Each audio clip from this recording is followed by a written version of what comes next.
Deputy CM Pawan Kalyan గారు.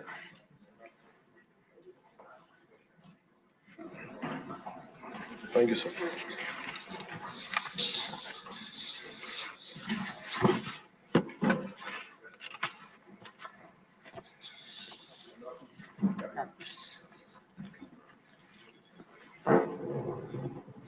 నాకు ఈ అవకాశాన్ని ఇచ్చిన గౌరవనీయుల సభాపతి గారికి కృతజ్ఞతలు తెలియజేసుకుంటాం.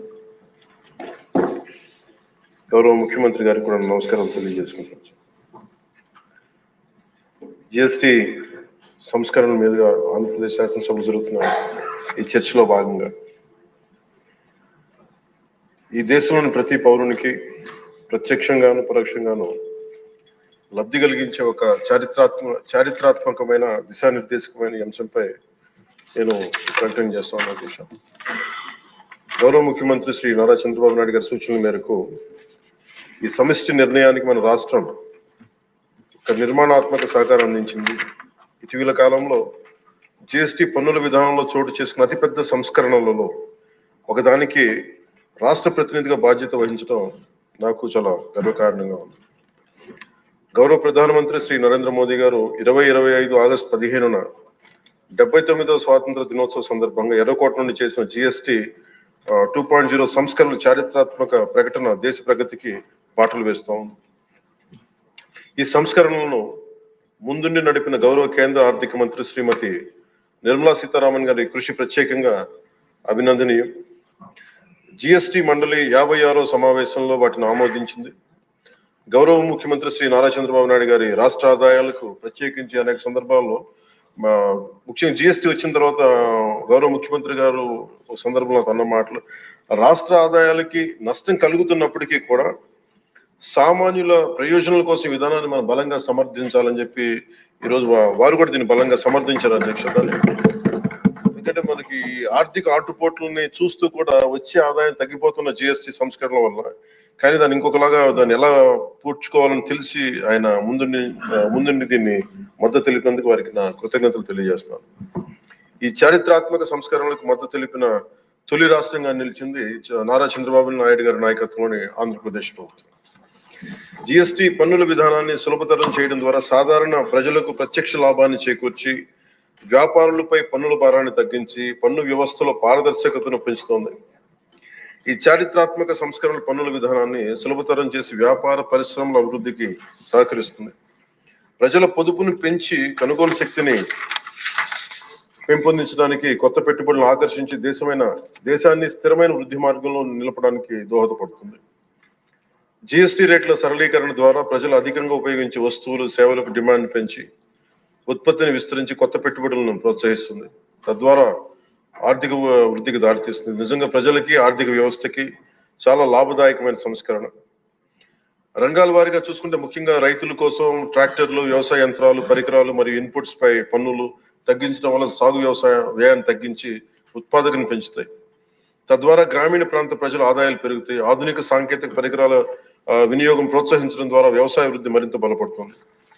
తక్కువ ఆదాయ కుటుంబాల కోసం పాలు కానీ, పెరుగు కానీ, పన్నీర్ లాంటి నిత్యావసర వస్తువులపై పన్ను 5% నుండి 0% తగ్గించడం ద్వారా రోజువారీ వ్యయాన్ని తగ్గిస్తూ ఉంది. నిత్యావసరాలు నెయ్యి కానీ, వెన్న కానీ, వంట పాత్రలపై పన్ను 12% నుంచి 5% తగ్గించడం కూడా కుటుంబ బడ్జెట్లకి ఇది చాలా ఉపశమనం కలిగిస్తుంది.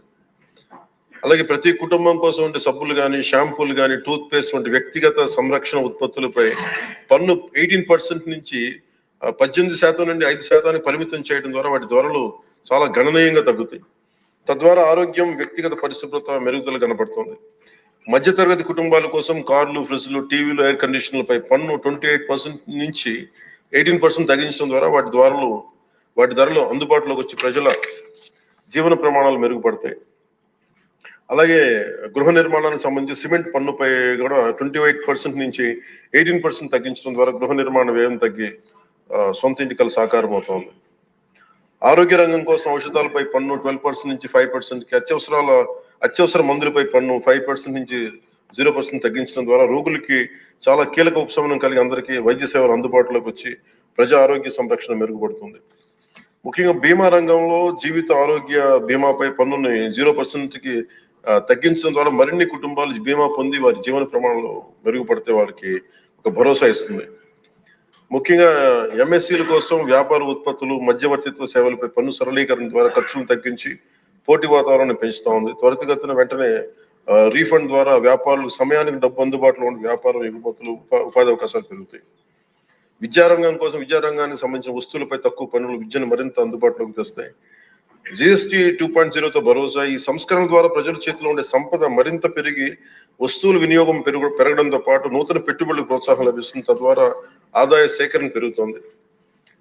వాణిజ్య పరిశ్రమలకి సంబంధించి జిఎస్టీ సంస్కరణ విజయవంతమైన అమలు సహకరించిన అన్ని వాణిజ్య సంస్థలు, వ్యాపార సంఘాలు, పరిశ్రమ సంఘాలకు ఆంధ్రప్రదేశ్ శాసనసభ హృదయపూర్వక కృతజ్ఞతలు తెలుపుతోంది.